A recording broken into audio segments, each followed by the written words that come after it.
基本上组装完成之后呢，我们就来看一下腿部啊。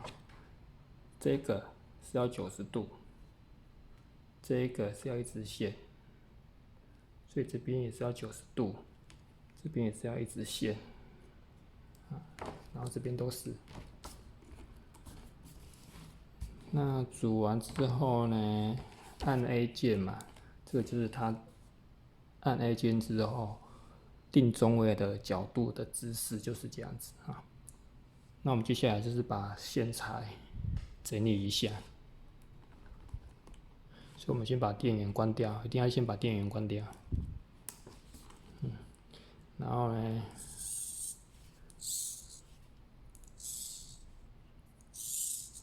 然后我们转动一下，看那个线材最长大概要保留多长啊？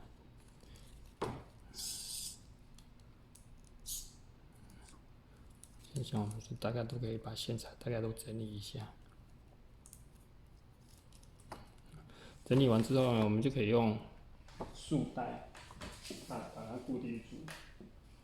我们就可以用束带把它固定住。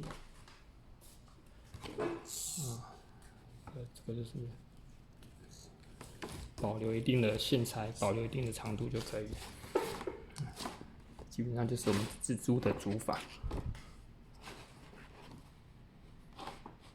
那还有一个重点是说，我们在移动的时候啊，有时候我们要调整一下这个螺丝的松紧度，它太紧的时候，舵机它会转不动。